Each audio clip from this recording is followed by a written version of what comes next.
On the feast that honors the Holy Family, something quiet and unseen is believed to happen. It is said that Jesus, Mary, and Joseph moved gently from house to house, not with noise or force, but with a presence that looks for welcome. Many homes are not ready, not because people are bad or careless, but because life has made them busy, tired, distracted, or unaware. Yet there are other homes where the moment you step inside, you feel something different. There is a calm that does not come from comfort or wealth. There is a softness in the air, a sense that people listen more, forgive faster, and rest more deeply. That kind of peace cannot be bought or planned. It comes from something deeper, something spiritual, something that touches the heart before the mind can explain it. This day dedicated to the Holy Family is not meant to pass like any ordinary celebration. It carries a meaning that goes beyond candles, decorations, or traditions. It is a moment when heaven draws close to family life, when the simple routines of a house become important in a spiritual way. It is believed that Jesus, Mary, and Joseph enter homes to bring balance where things feel out of place, healing where wounds have been ignored, and quiet strength where families feel weak or divided. When their presence is welcomed with awareness and trust, the atmosphere of the home begins to change. Tension slowly loosens. Confusion finds clarity. What felt heavy becomes lighter. What was hidden starts to come into the light, not to shame anyone, but to be healed. Many people sense this change but cannot describe it. They just know that something feels ordered again, as if the house itself is breathing more freely. This is not because problems suddenly disappear, but because the heart of the home has shifted. When peace enters, everything else rearranges itself around that peace. Even silence feels different. Even difficult conversations feel less sharp. This is the kind of grace people speak about when they honor the Holy Family with sincerity. Those who trust the spiritual wisdom passed down through the saints, including Padre Pio, often speak of faith as something active, not just something believed in the mind. Words spoken with faith, even simple ones, are not empty sounds. They are acts of trust that open the soul. When someone writes or speaks a prayer with honesty, it becomes a door itself, a door that allows grace to move. Faith has weight in the unseen world. It is noticed. It is answered in ways we may not expect. There is, however, something rarely explained in detail today. It is an old action, so simple that many people overlook it. It has been quietly kept alive through generations, shared by parents with children, by priests with their people, often without long explanations. It does not require special knowledge or complicated rituals. And yet, it carries a deep spiritual meaning that affects the entire home. On this feast day, Christians for centuries have marked the entrance of their houses in a special way, not as decoration, but as a sign of belonging and surrender. This practice is not about fear or superstition. It is about understanding that a home is more than walls and furniture.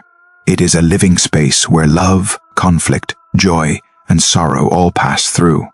The entrance of a house is not just a physical opening. It is a meeting point between the outside world and the inner life of the family. Every person who enters brings something with them, even if it cannot be seen. Words spoken at the door often set the tone for what follows inside. That is why the doorway has always held spiritual meaning. From the earliest pages of Scripture, doors are treated as important. They are places of decision and transition. In ancient times, God instructed his people to mark their doorways as a sign of trust and obedience. That mark became a boundary between danger and safety, between fear and protection. It showed that the people inside belonged to God and trusted his promise. This was not done to force God's hand, but to align the heart of the family with him. The Psalms speak of doors and gates lifting themselves so that glory may enter. These words point to a reality that goes beyond poetry. They describe how spiritual life interacts with physical spaces. A doorway can welcome peace, or it can be left unguarded. It can be claimed with faith, or ignored without thought. The faithful of earlier times understood this deeply. They blessed their entrances, prayed over them, and treated them with respect. not because they feared the world, but because they valued what was inside their homes. When Jesus entered a house in the gospel stories, things changed immediately. People felt relief. Hearts softened. Burdens were lifted. When Mary crossed the threshold of Elizabeth's home, joy overflowed in a way that could not be explained naturally. These moments show that crossings matter, entrances matter. A simple step into a home can carry spiritual weight. Your door is where your family meets the world every day. It is where you step out carrying your hopes and where you return carrying your fatigue. It is where unexpected news arrives, where friends are welcomed, and where difficult conversations sometimes begin. It is also where relief is felt at the end of a long day. All of this makes the doorway a place filled with meaning, even if we rarely stop to think about it. Early Christians believed that every home was a small church, a sacred space where God was invited to dwell. Just as churches have blessed entrances, homes were also marked with prayer and signs of faith. This was not done out of habit, but out of understanding. A marked entrance was a visible way of saying, "This home belongs to God. Those who live here seek His peace." Padre Pio spoke often about the hidden struggles of families. He understood that not all battles are loud or obvious. Many enter quietly, through discouragement, resentment, cold sigh, Lents, or loss of prayer. These things do not break doors or windows, but they slowly change the atmosphere inside a home. That is why he emphasized simple acts of faith done with love. He believed that honoring Jesus, Mary, and Joseph in everyday life brought protection and grace that could be felt but not measured. What is placed on the door on this feast day is not meant to impress others. It is not meant to look artistic or clever. It is a sign meant for heaven more than for people. It is a small declaration that says, without long speeches, this house is not alone. This family is not unprotected. This space is given over to the care of the Holy Family.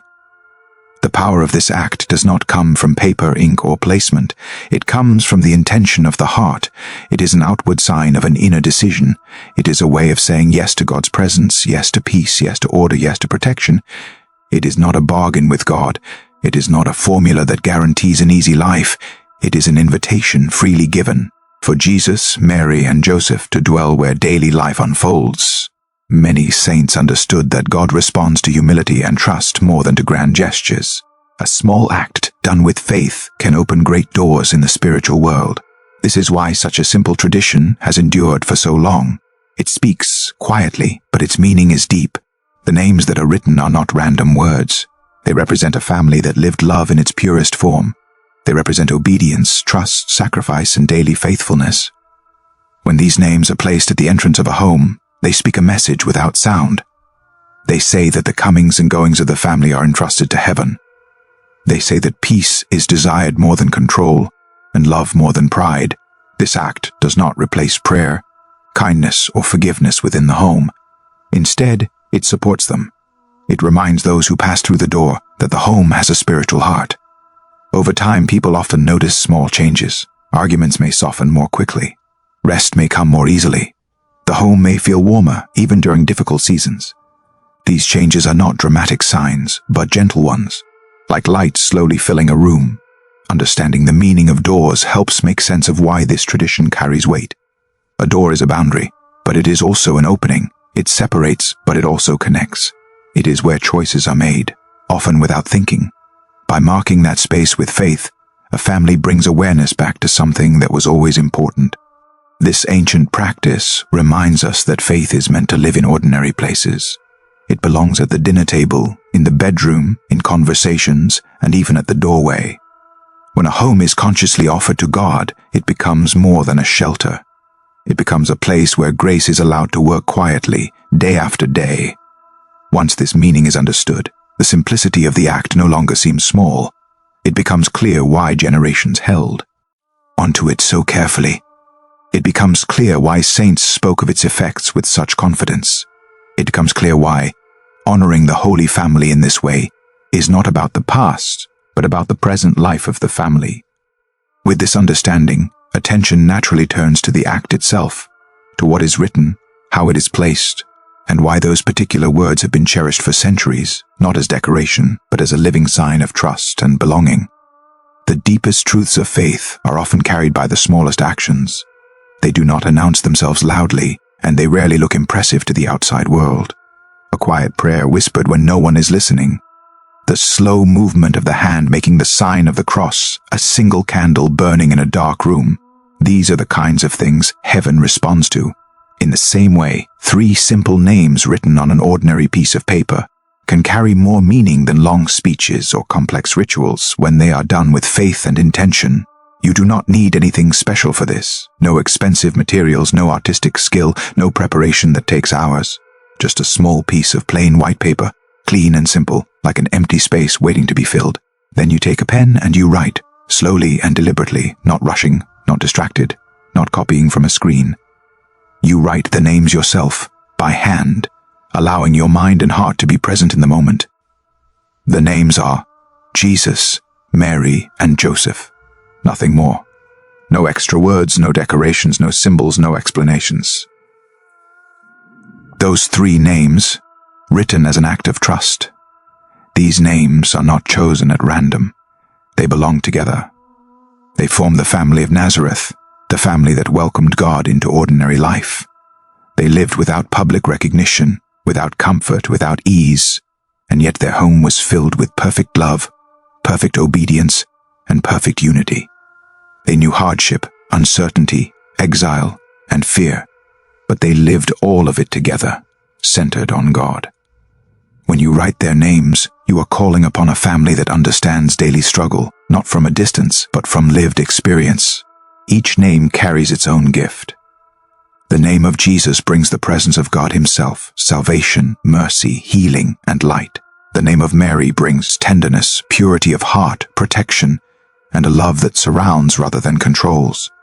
The name of Joseph brings strength that does not need to be loud, provision that does not seek attention, and guardianship that works silently in the background.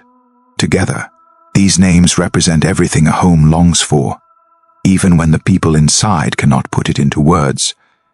After writing the names, the paper is placed on the inside of the front door, not outside. This is not meant to be a public display or a statement to impress others. It is personal, it is intimate.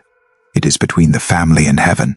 The inside of the door is where it belongs, at eye level if possible, so it is seen when leaving and dubito. On returning, it can be taped, pinned, or gently tucked into the frame. The method does not matter. What matters is the meaning behind the action. There is something significant about seeing those names as you step out into the world, and again when you come back inside. When you leave, they remind you that you do not go alone. When you return, they remind you that you are coming back to a place that has been entrusted to God.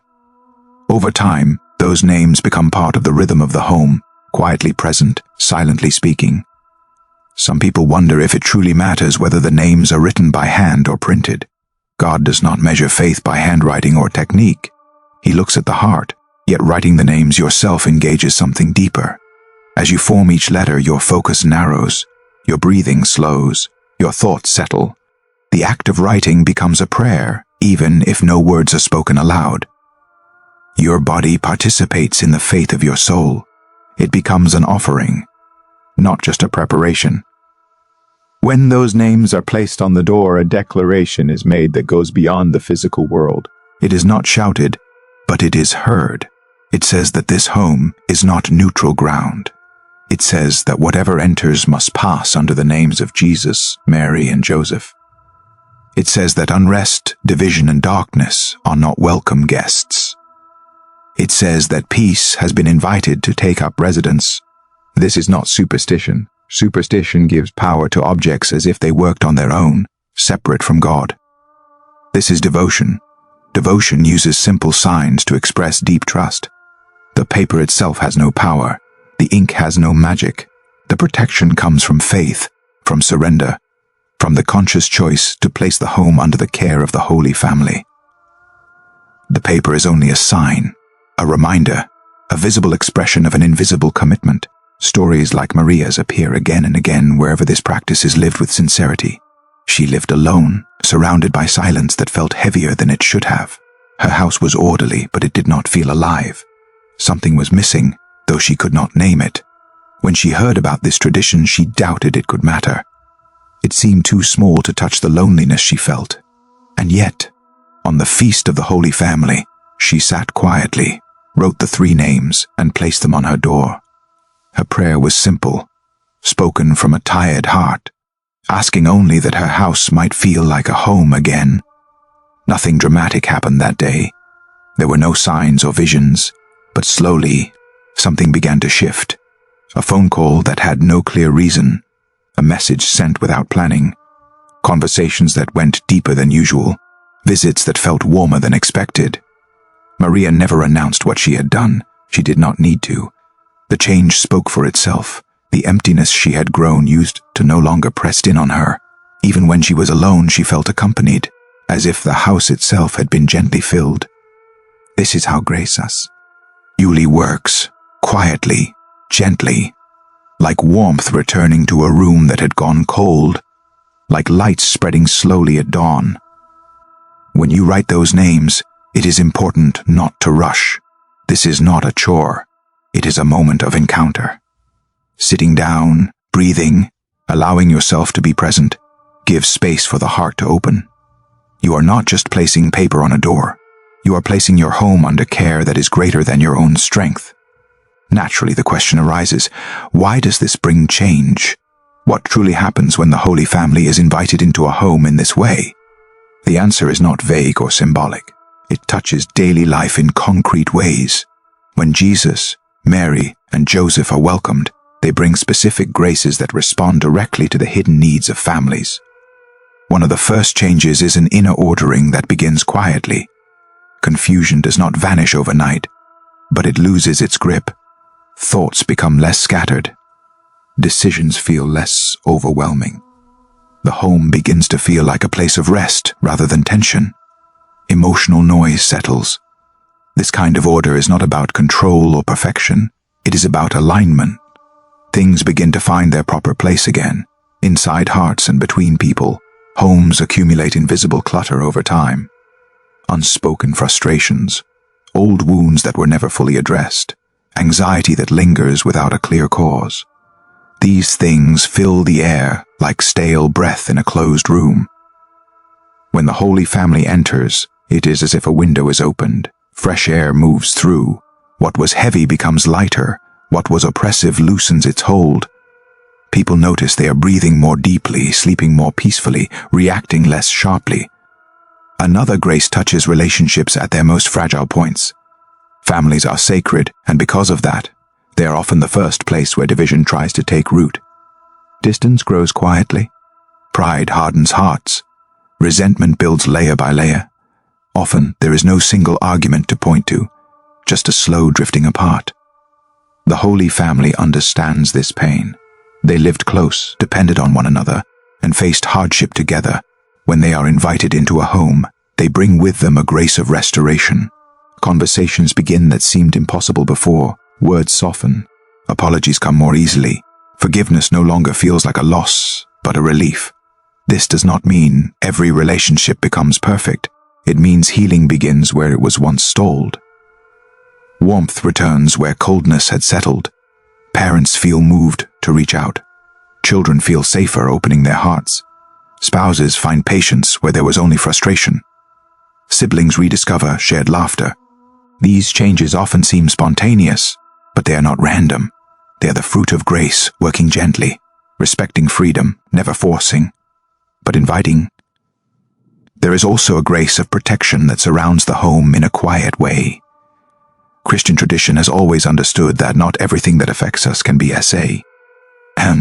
Homes are affected by what enters them emotionally and spiritually, not just physically. Words spoken, attitudes carried in, moods brought home at the end of the day all shape the atmosphere. When a home is consciously entrusted to the Holy Family, it becomes guarded in a way that is calm, not fearful. This protection does not mean problems never come. It means that when they do, they are met with greater strength and clarity. It means that negativity does not linger as long. It means that darkness does not find a comfortable place to settle. the entrance of the home becomes a place of blessing rather than vulnerability. The door, marked with those 3 names, stands as a quiet witness day after day. It reminds those who live there who they belong to. It reminds them that they are not navigating life alone. Over time, this awareness sinks in, shaping reactions, choices, and attitudes in ways that feel natural rather than forced. All of this begins with something that looks almost insignificant, 3 names on a piece of paper. Yet faith has always worked this way. God delights in using what is small to do what is great. When the action is done with trust, simplicity becomes strength, and an ordinary door becomes a sacred threshold.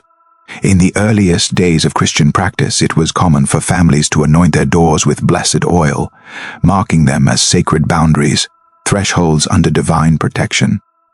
Today, this ancient gesture continues, transformed into a simpler yet profoundly powerful act, placing the names of Jesus, Mary, and Joseph on the entrance of your home. By doing this, you are consciously inviting the Holy Family to stand guard your thresholds, to claim the comings and goings of your household, and to shield your home from anything that does not come from peace. It is a spiritual act of both surrender and empowerment, recognizing that invisible realities, forces of light and darkness, interact with our daily lives in ways we may not always perceive. The protection that comes from this act is real, not magical or symbolic alone, and though it works in the invisible realm, its effects slowly become tangible. Over time, you may notice subtle yet undeniable changes. People who habitually bring tension or negativity seem less present. Quarrels that once ignited instantly no longer flare. The heavy cloud of fatigue that settles over your home in the evenings lifts. Sleep becomes deeper, dreams gentler, and the overall atmosphere feels cleaner, lighter, more inviting. Padre Pio often spoke about homes that were under spiritual protection. He described the feeling that greeted people when they entered such homes, a peace that did not depend on circumstances, a light that seemed to radiate from within, unaffected by weather, finances, or daily troubles. He affirmed that these homes received graces that could not always be explained rationally, but their residents knew something extraordinary had taken root. They sensed divine oversight, gentle and pervasive, guiding, guarding, and soothing. And here is a crucial point to grasp. This protection is not born from fear. It does not come from paranoia, worry, or the expectation that evil lurks around every corner. Rather, it comes from wisdom, a deep understanding that life is more than the physical world we see. Spiritual realities exist, and taking steps to honor, protect, and invite divine presence is both sensible and necessary. Just as we lock our doors at night and teach our children to exercise caution, marking our home spiritually is a responsible act of faith. The Holy Family does not protect because a ritual was performed correctly. They protect because you have opened your heart, because you have trusted enough to make a deliberate gesture of faith, however small, and they respond to trust. They always have. By now you understand the 3 graces invoked through this simple act: the grace of interior order, the grace of restored relationships, and the grace of spiritual protection. These are not abstract ideas. They are living realities that begin to reshape your home and your family's life. Now, it is time to approach the act itself with reverence and intentionality. This is not a task to rush through. Begin by choosing your moment wisely. If it is the feast of the Holy Family, do not delay. Grace rarely waits for perfect timing. Don't postpone until your house is immaculate, until your mind feels fully prepared, or until your schedule is clear. Sacred moments meet us where we are, not where we think we should be. If you find yourself watching this on a different day, that is equally fine. The Holy Family does not operate according to our calendar alone. They respond to sincere hearts whenever they are invited. Take a simple piece of white paper, plain, clean, ordinary. Pick a pen that writes comfortably. Find a quiet spot even if you can only steal 2 minutes. Silence your phone. Let the noise in your mind settle and breathe deeply. Then, with attention and presence, write the 3 names: Jesus, Mary, Joseph. As you write, let yourself reflect on who these names represent. You are not merely forming letters on paper. You are invoking the Son of God, the Mother of God, and the Guardian of the Holy Family. You are calling them into your home, into the rhythm of your daily life, into every moment when your family leaves, returns, gathers, or rests. The writing itself is a prayer, a physical expression of your spiritual desire, a sacred act connecting your body, mind, and heart.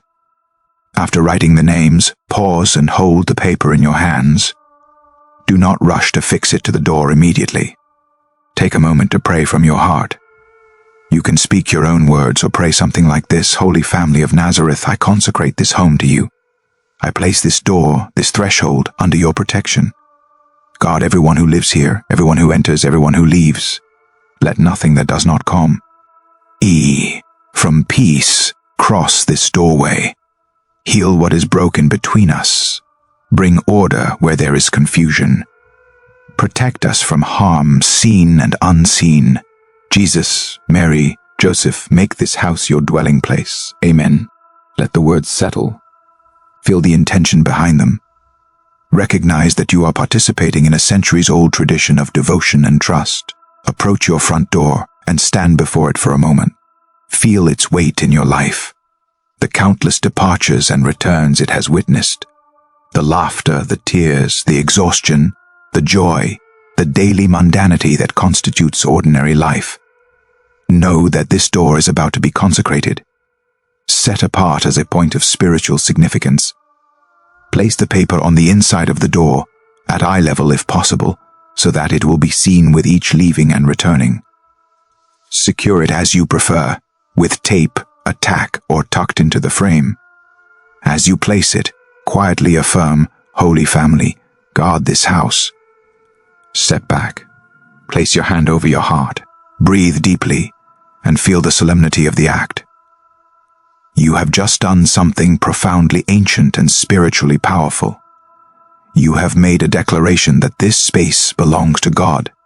Do not expect an immediate rush of emotion or a sudden burst of mystical experience. The effects are gentle, gradual, like a breeze moving through an open window, subtly shifting the air. In the days and weeks to come, pay attention. Notice the paper each morning as you leave and offer a silent plea for protection and guidance.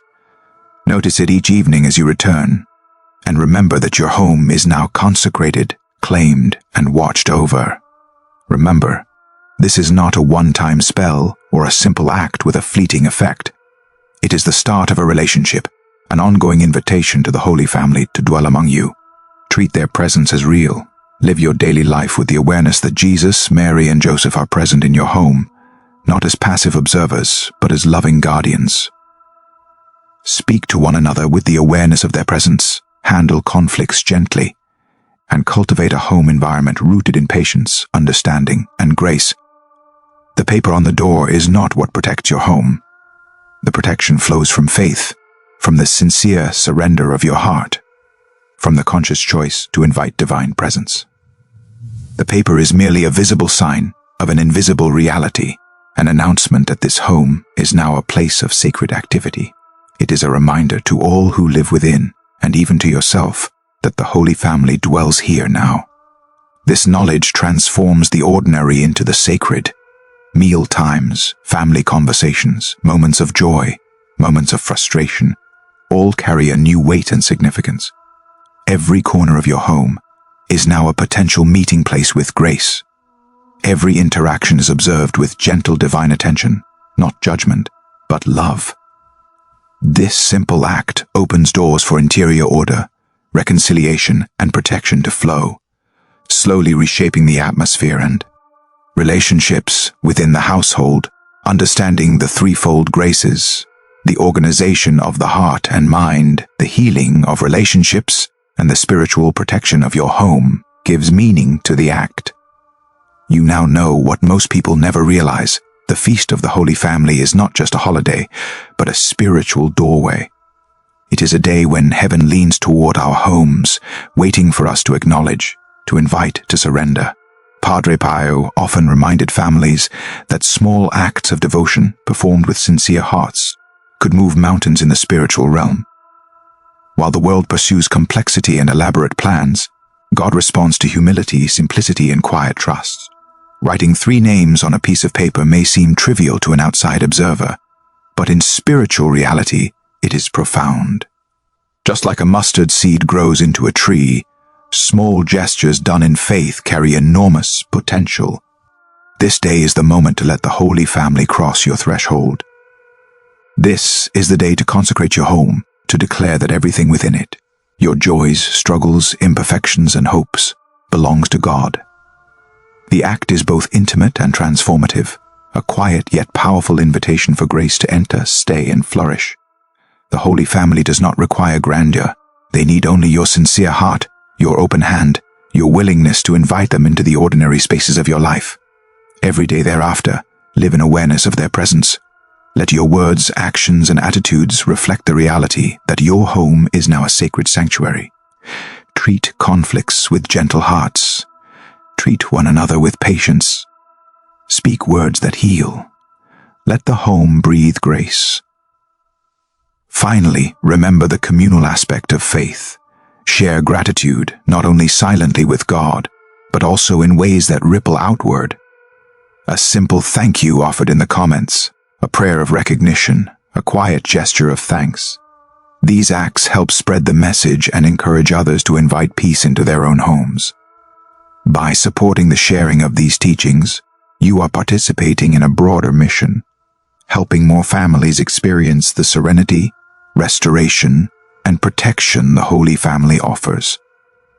Every like, share, and subscription amplifies the reach of these spiritual practices, bringing hope to those who might otherwise feel alone, lost, or weary. The Holy Family waits at your door, ready to enter. They do not demand perfection, only invitation. They respond to faith, intention, and love. Write the names, place the paper on your door, and allow the transformation to unfold. Watch as peace settles, relationships begin to mend, and your home slowly becomes the sanctuary it was always intended to be, a refuge of divine presence, a space of light, love, and protection. May Jesus, Mary, and Joseph bless your home. May they watch over every coming and going, fill every corner with light, and fill every heart with peace. Go now, take the pen, write the names, place them on your door, and welcome the Holy Family into your home, letting their presence be felt in every room, in every interaction, in every breath.